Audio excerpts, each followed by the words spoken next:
Hi,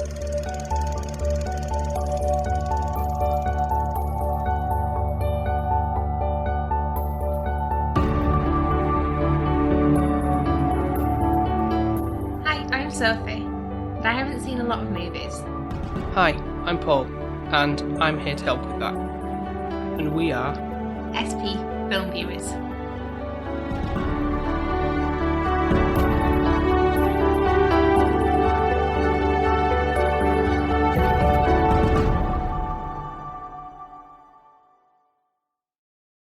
hello there, or in Japanese, Konnichiwa.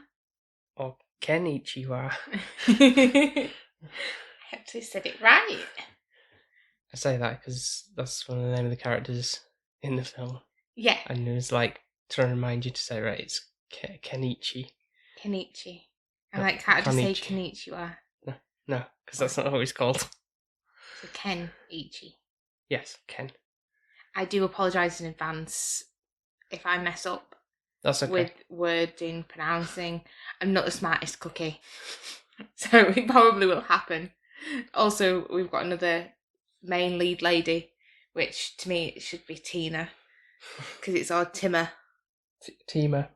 It's Tim with an So A. there's going to be a lot of that going on. So I just apologise. I'll be saying it right, and Sophie will be doing her abbreviation. I'll be doing my own freestyle version. Yeah. That's why everybody wants to listen.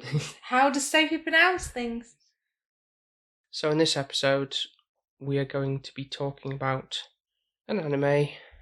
Shocker. Japanese again. Yeah, Japanese again. But You're really underplugging this, like anime, Japanese again. Like, it hasn't been. I mean, I know we did one for the birthday, but that was just Japanese live action. yeah, exactly. So it wasn't an anime, so we haven't done. No, we haven't done an anime in a while. I don't think. No. I can't remember the last anime we did. I feel like probably I'm completely wrong. Mm. The last anime I can remember that we reviewed, I want to say we had The Love of History on. Tampopo. Yeah, that's how far back I feel it's been. So that's like, was that last year? Or was that That was November last year, yeah. So there we go. Hey Tara, if you're listening. Yeah. She did make that episode brilliant, to be fair. I'm so grateful for that. And she gave amazing insight. So if you do love history, obviously, go check her out, which is amazing. Well, I wanted to cover this film at some point anyway, because as far as I can remember, other than Pokemon have such a big influence on me, I believe this is probably the first proper anime film I've watched. The film was released in Japan in 2001. Obviously, I think it took a lot longer to come over to here, really. And I know it's because it was, I had to on VHS tape, so it was obviously when those were still a thing in rotation in the shops. Back in the day. Yeah. And it was my Uncle Terry, who's long since passed, but he was big into films, as I've mentioned before. He's one of your big influences, isn't he, films, on this, really, to be fair. I can see kind of where you get it from. I think your mum kind of influenced you a little bit, but I think she was influenced from him probably as well. Yeah. So it's kind of... So the passion for film was always there from him, really. Mm. Yeah, so I guess I have him to thank for introducing me to this film, because I don't think I would have sourced out on my own, to be honest. And it gives you the love of anime a little bit. I know you had your Pokemon, but this is completely different. Isn't it just, it's so much darker in tone and gritty and serious. And you really did upset me a little bit, because I was thinking, oh yeah, you were putting on an anime, brilliant. And then I'm like, whoa, bloody hell. This is intense. Yeah, it is. So we're kind of just be going through the thoughts and feelings on it, really, because there is a underlying story, but you said yourself you were kind of a bit like, what? It's kind of jumping around a little bit. Yeah. In things like, who are these characters? What's going on? I was thinking of a light, fluffy anime that's with subtitles. I'm like, oh, perfect, no problem, can handle that. Mm-hmm. I've done that so many times. And then this one was like, wow, okay, there's so much going on. There's loads of content. it was quite busy as well on like anime. On the visual side, yeah. Yeah, anime normally isn't that busy.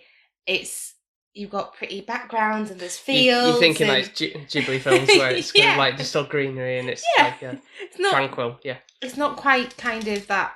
Your eyes are going, oh, what's this? What's this? And then you're like, oh crap, I'm meant to be reading. Like that's how I felt in parts of it. I'm trying to think of what my first anime was. I want to think it's Totoro, but I don't know if that's true.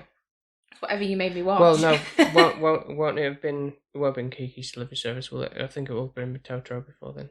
Yeah, Totoro before then. Yeah, okay. We haven't reviewed that either. No, we haven't. No. And that's like my favourite. Yeah. Yeah. Not Ponyo.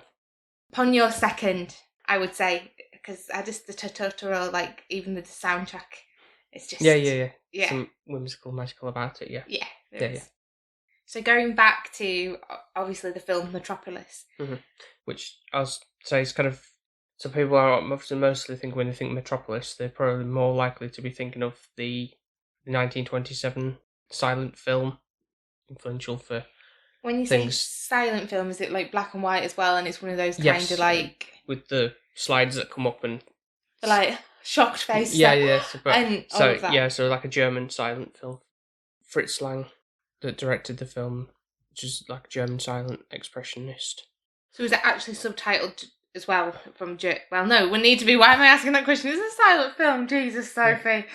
What a stupid question. Right, I haven't seen it in a long time. The last time I saw that was like in university days when it was on again very small screens and kind of like just like square, weren't they? Oh no, not like that.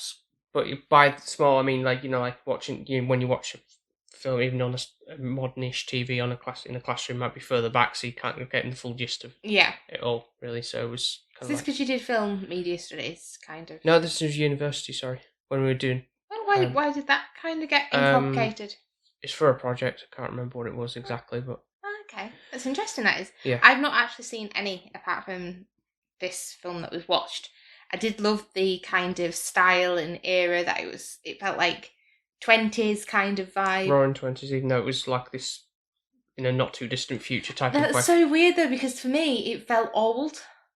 I know that they were trying to be futuristic. So like the old cars were moving, like floating kind of thing.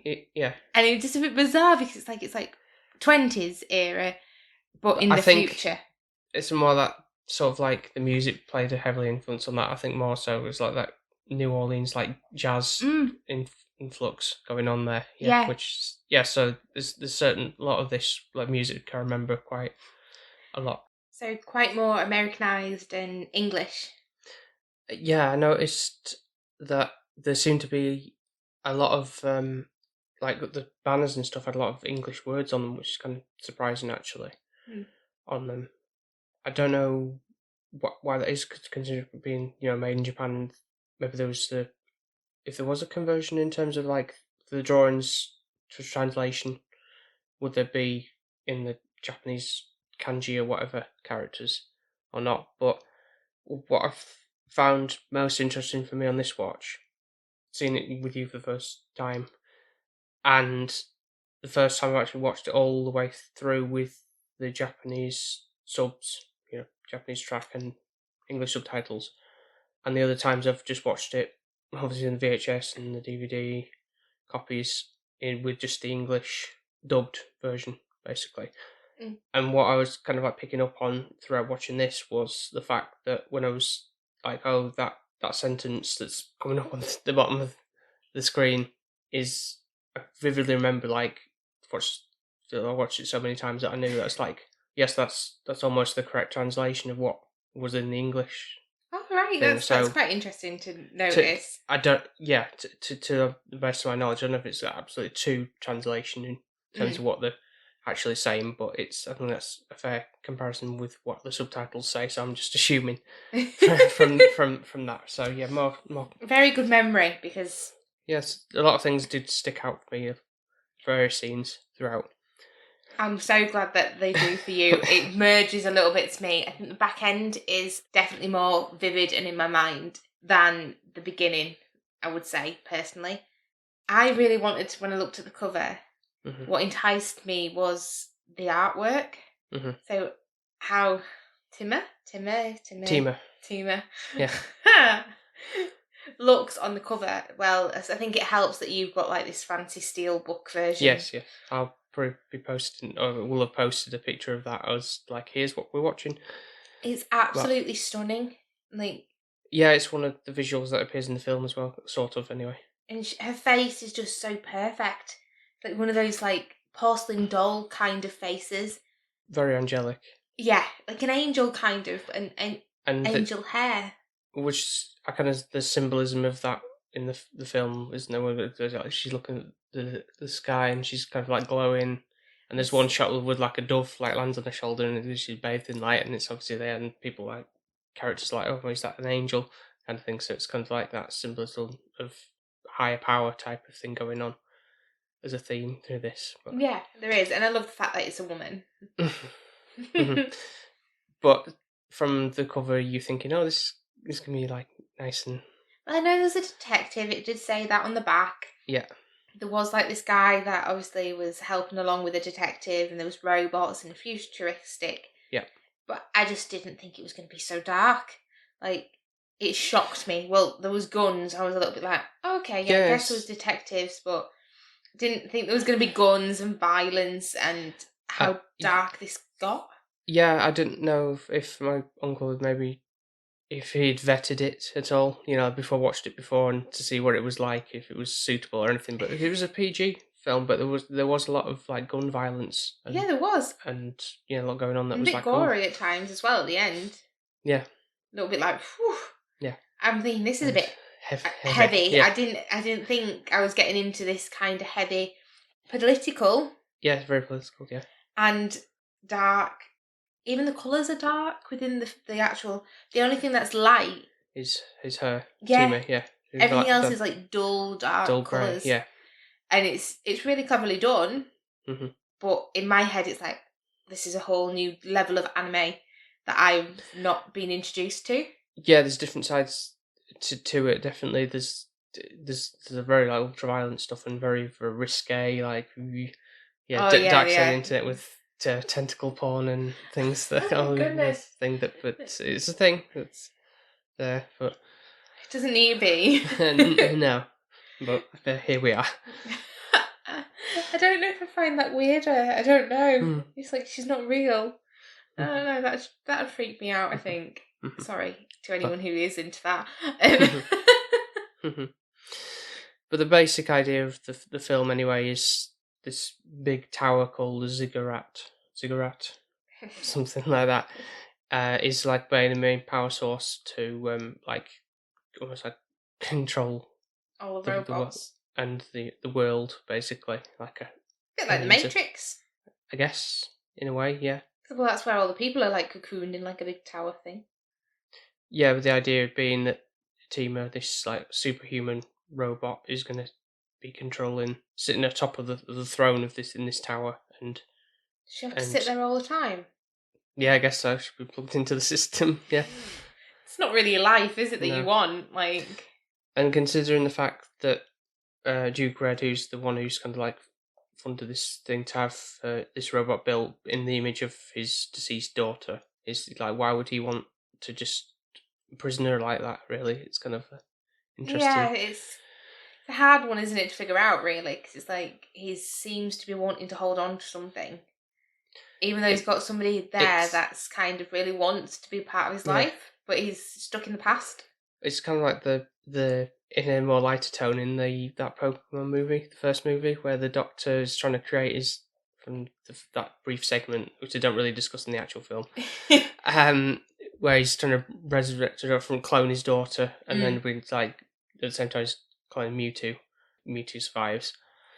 And the daughter doesn't. Yeah. So it's that kind of thing. But that's, in a way, that was a bit dark as well. But it was a little, but still had the light-hearted part of the thing. But yeah. I've just realised something, actually. What? The Pokemon movie we covered would technically be the anime we've kind of reviewed since November. I don't really class that as anime. I know everyone will be like, what are you saying? But not in the form of what I know anime as. It's more like Studio Ghibli stuff. So I just feel like that's like normal animation. I get what you're saying, I suppose, because it's kind of like been on the TV and, you know, like Saturday morning cartoons type thing, I guess.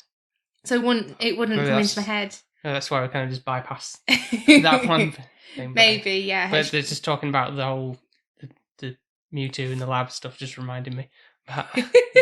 So, yeah. But definitely, if anyone wants to go and listen to that one, it is a brilliant episode. Well, yeah. I mean, for a big fan of Pokemon, yeah, I'd say give it a listen if you do like that kind of stuff. So, so please do. Paul is like the Pokemon expert. That's right. That's me, I would say. It's just the typical cliche Pokemon catchphrase. So, in terms of the style of the characters, anyway, what did you make of them? Because it's kind of based off I don't know if you remember a character called, or a comic or anything called Astro Boy.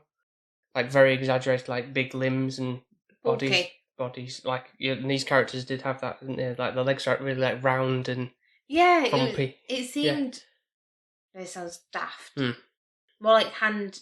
Well, I know it's hand drawn, but it's more like old hand drawing, like to make it again like the 1920s style, like which I think it more movable as well. So like fluid. Yeah. You think? Whereas it will be harder, won't it, if it's more like the normal anime kind of version to move it and everything. You mean you think they get a bit more away with stuff because it's not like realistic proportions in a sense? They look all squashed. No, not all the characters, like Rock, who's like the main antagonist of the film. Yeah, he looks like one of the most normal ones, and he's like his normal proportions. He hasn't got anything too weird. He's kind of like just a normal boy. Yeah, he is. But then the rest of them are all squashed. But it does remind me of what's the one? Studio Ghibli with the pig and the aeroplane. Porco Rosso. Yeah, a little bit of that style. Yeah. I would say is what I can connect it to. Okay. Not saying that it's a rubbish style or anything like that, but for me personally, I prefer an anime where I think she does stand out. It's clever the way they've done it because she looks absolutely stunning in comparisons to the others.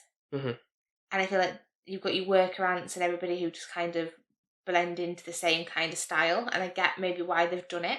And it does work, but from a personal perspective, I think seeing other anime, I expect it to look a lot more prettier and appealing. Okay.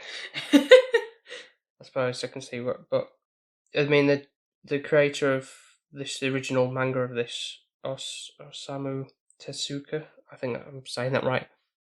This was made after his passing, so I don't know if he would actually really have been totally on board with the creation of this in his thing, because he'd be like, oh no, that's not quite, how I wanted it to be. You can't create this story that it's got to be my way. He's going back and haunting them. Maybe, yeah. What did you think as an animator and drawer?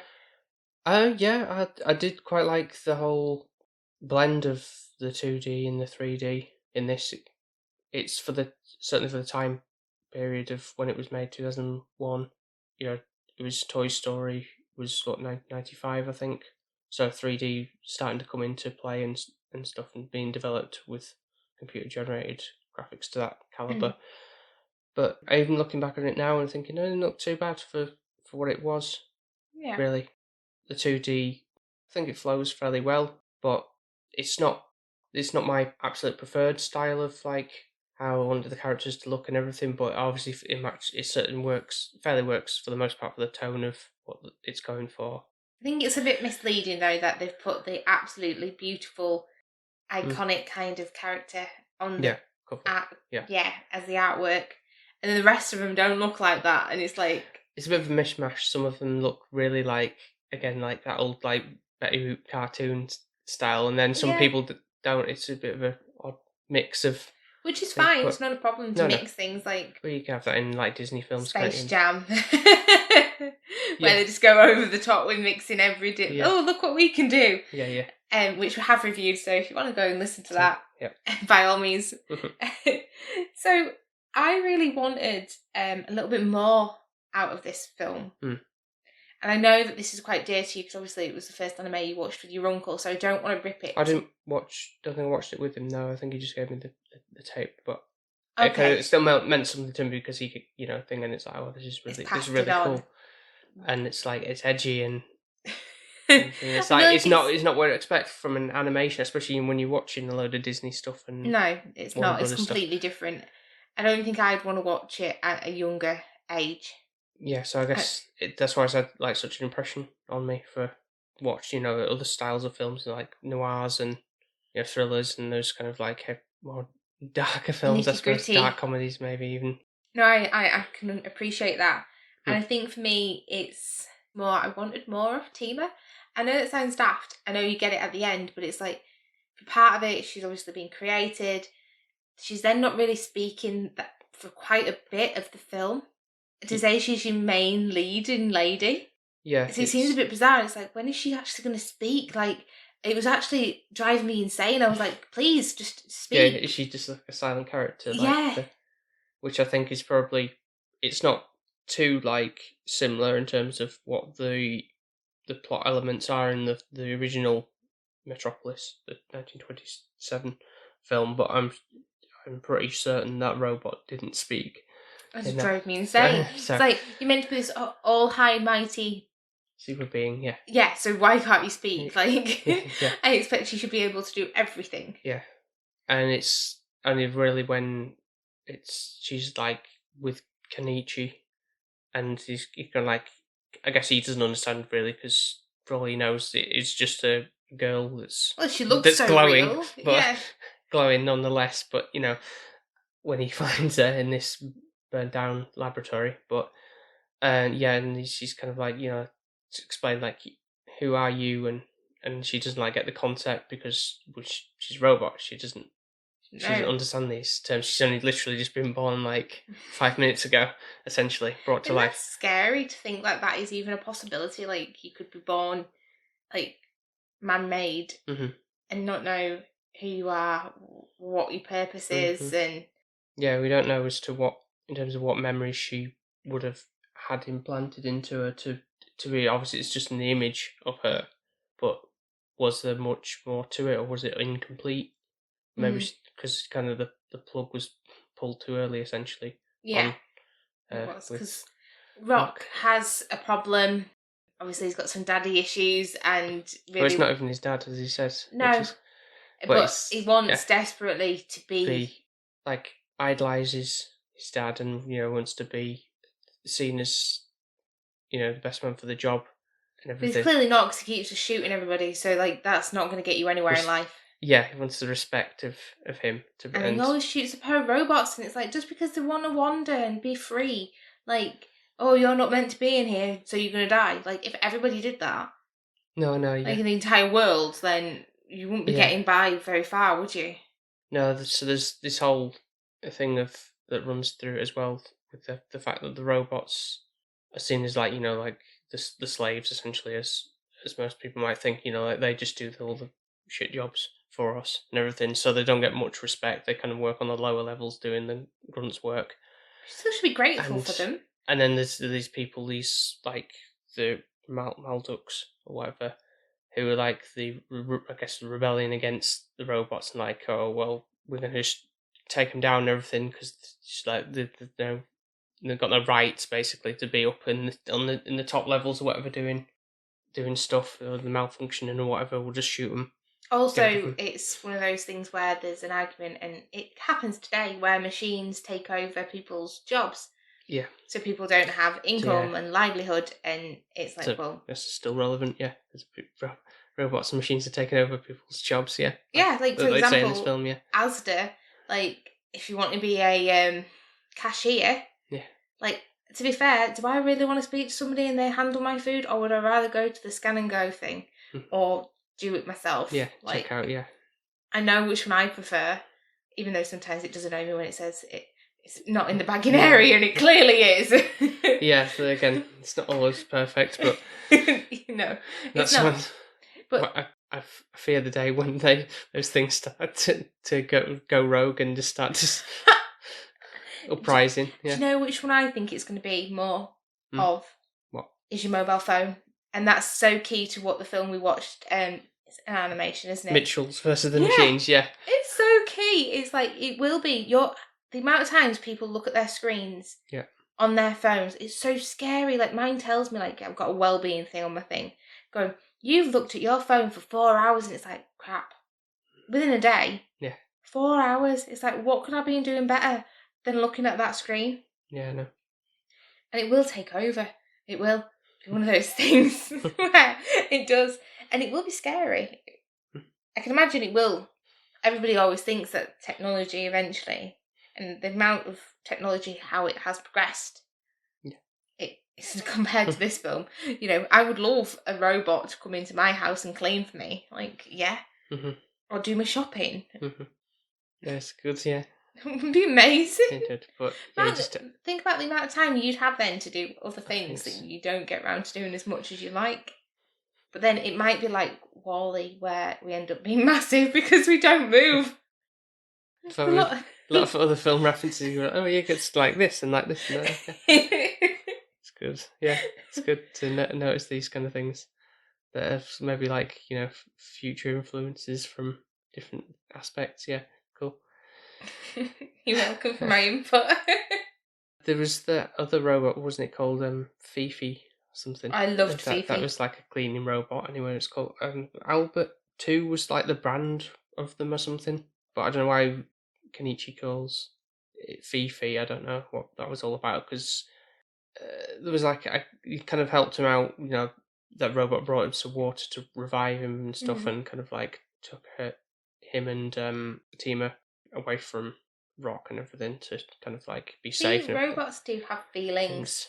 But I don't know the connection, because he was making out like when he was getting like shot by Rock, because he's like saving them like while they were running away. And he's like, no, Fifi, like there wasn't a strong connection there. Like, you've known him about like what seems like 10 minutes. Well, maybe you knew him prior. You don't know. No, but I wish that was explained a bit more. Maybe it was something in the manga. Maybe there was something to do with that. But I know on a bit of research that Rock wasn't initially in like the original screenplay or even the comics. So they created a villain. Yeah, which I kind of feel like needs some push with the story there, because I don't know where it would have, how things would have gone without him being in that. It would feel a bit empty. Yeah, it would have done. To have not someone who's like, oh no, this robot is not who needs to be the ruler of this world type of thing. No, I think he plays an annoying part. Yeah, but you do. Again, one of those guys you like to hate. It's a good role that he's got, because obviously you don't like him, and you're just thinking, oh, when are you going to die? Yeah. And the thing is, I thought he was dead at one point, and then he wasn't. Yeah. But that was at the very end, yeah. It's like, why is he not dead yet? But I do like how that happened, to be fair. I feel like they got the justice on that. Yeah. So, yeah, in terms of the end part of that anyway, is kind of like where, you know, she gets on the throne because Duke Red discovers that Tima survived the explosion in the lab and everything. And so it's like, yes, now I've got means to control the world and all the robots or whatever and everything with this radiation thing that's going on. I just don't... Can I ask a question? Yeah. So obviously she's plugged in, and what happens then? Like, all this energy, like, data is getting fed into her. Yeah. And she seems to have, like, she goes half angel, half devil kind of principle. Yeah. And it's like, is it because of what knowledge she's being fed that it's making her dark, or... No, I think it's just it's the machines just taking over her. Civilization. Yeah, so much like her human side is becoming less and less. Well, he said that, didn't he? Because like obviously she's got emotion and empathy at the moment, and eventually she won't have any. Yeah, so that's why she'll be the almighty ruler. Yeah, because exactly. You're not going to be kind of biased by anything. Your heart, basically, even though she had a heart, robotic heart, but still. But why give her emotion and empathy and everything like that at the beginning to just take it away? Why didn't you just create it without it? It's like, like I say, like, why creating that vision of your daughter if you're not going to be sentimentally attached to her? Very bizarre. And why give her a heart if you don't want her to follow her heart or anything like that? It's like, well, you're creating her so to basically be a bit of a war machine. So, like, bizarre. So she kind of gets on this thing, doesn't she? All this data's going into it, and then wanting all the robots. She's calling all... Yeah. Which they do, obviously, they're all like droning in Yeah. to kind of, you see a lot of fighting going on, which is quite, like, the way that they punch and the way that they throw, the way that they kind of animate that is quite clever, because it kind of does a flash of colour, so you kind of feel like you've got that impact. Oh, yeah, for certain scenes, yeah. So it's clever the way that they do the action side to things, which I haven't actually seen in an anime before. Because you don't really see any physical blood or anyone actually getting walloped, really. No. Wallops, by the way, could mean pushed, or you do see pushed, but like smacked or punched. Yeah. Well, he gets, Kenichi at one point gets kicked in the nuts, which I was... It's like, oh, yeah, that hurts, yeah. Winded you. Yeah. Well, I don't know. I'm saying I don't actually know how that feels. So obviously, Kenichi, bless him, he's trying to say, look, I'm here, trying to get her back to kind of who she was. And he bless him, he climbs all the way up to try and get to her. And she's too far gone at this point. She just keeps like pushing him. And it's like, she's going to kill him. She really is. Like, she's not herself anymore. She's been taken over. And you can see God love him. He's trying, isn't he? Yeah, it's like one of the things like, don't you recognise me type thing. Yeah. Not, but it's not really done in a soppy way, like he's trying to continuously like say it or anything, kind of just being like thrown around and stuff, and then it's... The music on this though as well is a bit bizarre. Most referring to the end song anyway. The end song, yeah. So once we've she's torn herself apart off that thing, and now she's walking and she keeps shoving him. Yeah. And then the music comes on and you're like, wait, what's going on? It's so weird, because it's like, it's a lovely song. Yeah, again, that's when I hear that song, this is what I think of. You weirdo. No, it's not just what I think of. But it's that level of, I'll say the song is Ray Charles, I Can't Stop Loving You. This is playing as Rock at the end, like presses the button to basically blow up the tower and everything. So that, save his father, even though he's not really. I think it's more just to stop the robots getting him first. Yeah. Like, I'm going to stop you from getting him, but I'm going to just kill us all, basically. So then obviously there's this whole destruction and things falling down from the skyscrapers and everything. That's why you shouldn't build skyscrapers, because it's dangerous. So there's all this destruction going on, and it's like this like old timey music playing, and it's like really, I think that, well, it's basically like very contrasting tone from the visuals. A bit like another film like thing with the Reservoir Dogs, when he's playing What's Stuck in the Middle with You and he's cutting off the eel, which is like a really disturbed scene. Yeah.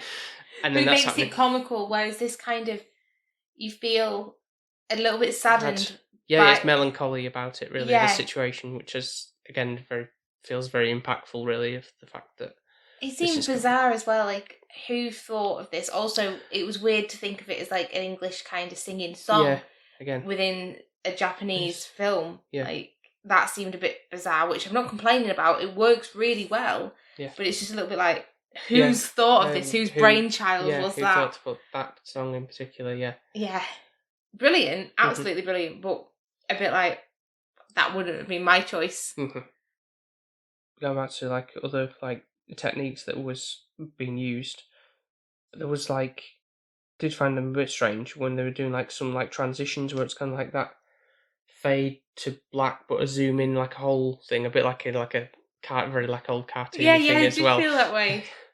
And then kind of like sometimes it made sense for it to do like a transitional thing, but then sometimes it was almost like an immediate, like, why do we even need that? Because the scene was almost like a continuation almost in a sense to a certain degree, but they kind of did that as well with the guns. So there's the gun scene where it's like a bit James Bondish, where it's like seeing down the barrel and everything. Yeah, and they kind of did that as cuts so that it wasn't like very clever style. Style there.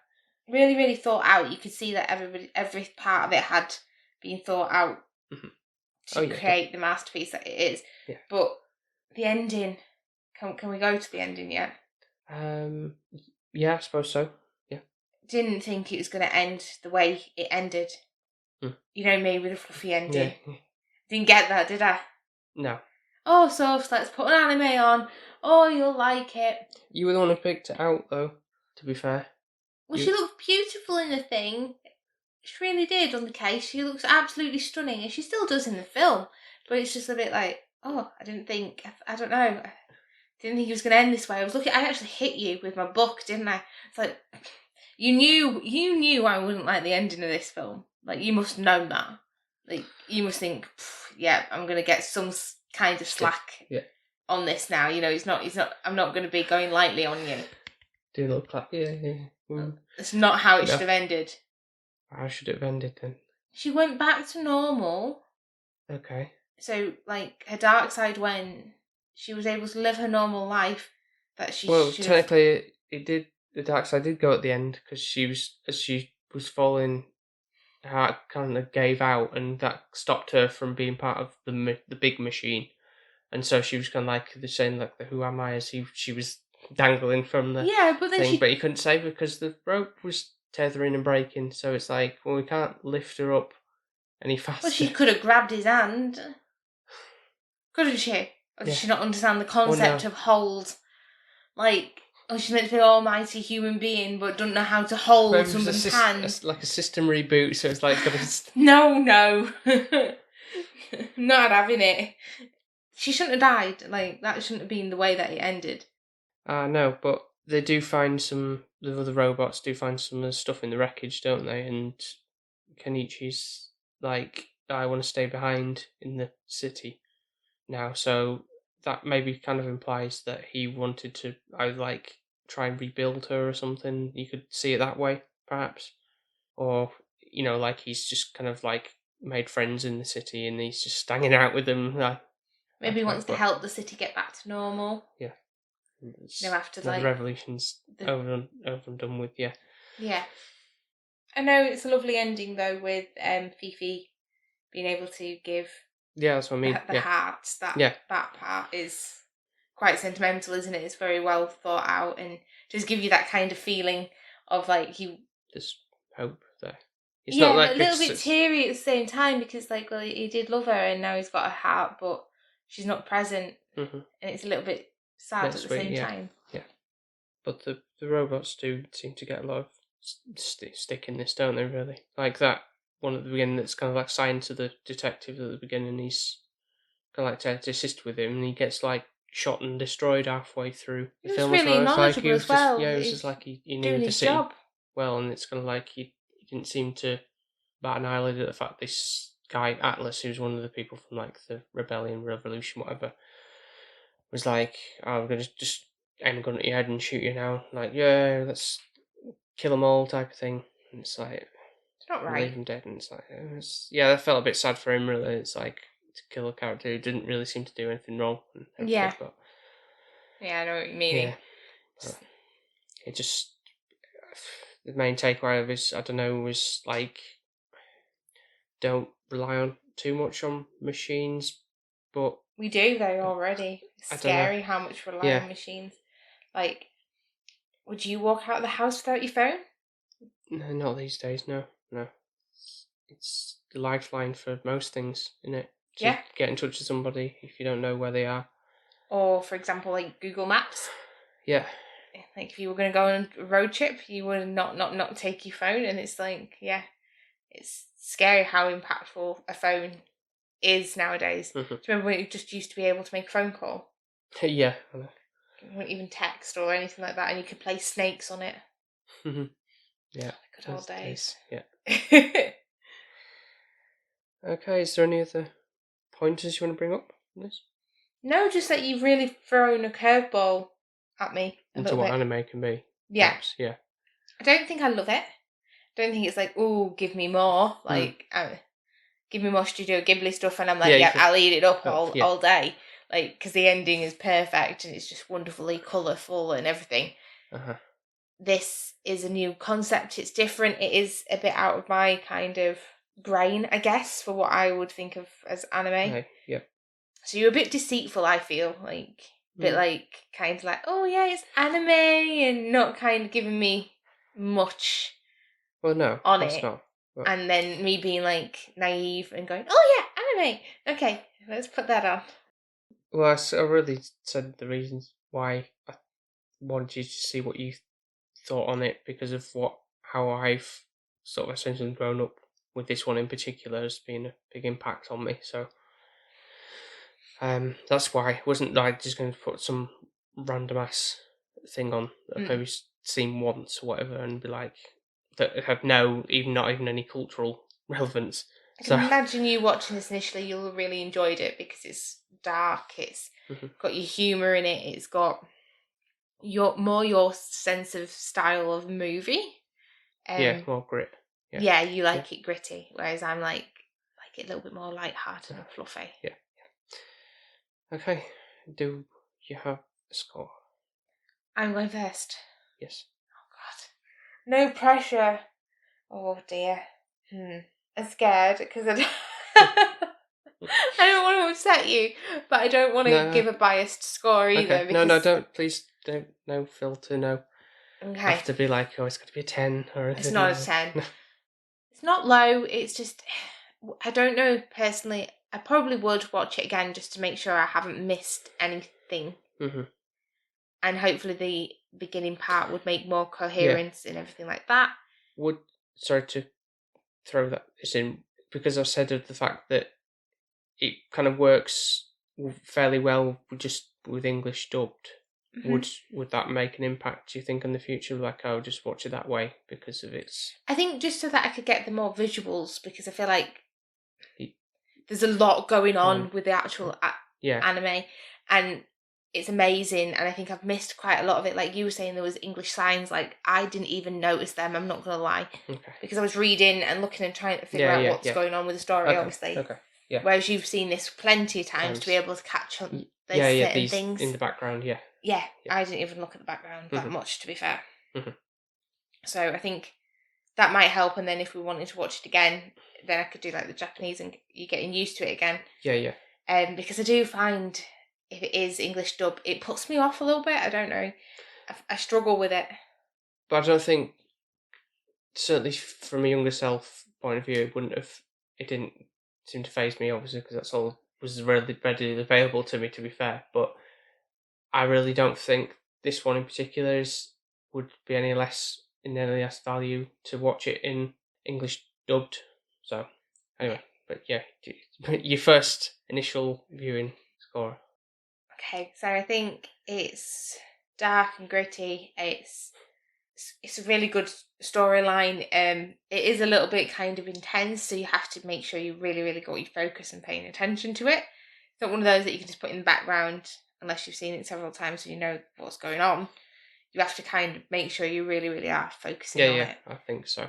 Which sometimes, Sophie's attention span is like a little fly, basically, or a goldfish. There we go, say goldfish, so la la la la. So I think for the first initial watch, I'd probably have to score it at a 7. I think it's aesthetically pleasing. It's brilliant with the colours and the tones and everything it's got going for it. I love the fact that it's futuristic, but yet has an old vibe to it. It's one of those where it does work really well as a piece. But maybe I'm just quite shoehorned at the moment of what anime is, and this is a new kind of branch, which hopefully we can explore a little bit more within this podcasts down the line. Definitely. Do I love it? Not as probably as much as you're going to love it, because you've got that connection and a bit of nostalgia within it.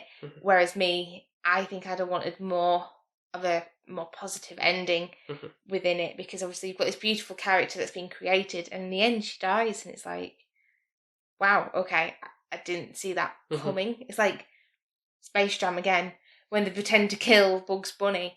It's like, yeah, right, you don't even feel anything, because it's like, why the hell would they kill Bugs Bunny off? And it's a little bit like that, like, why have they killed her off?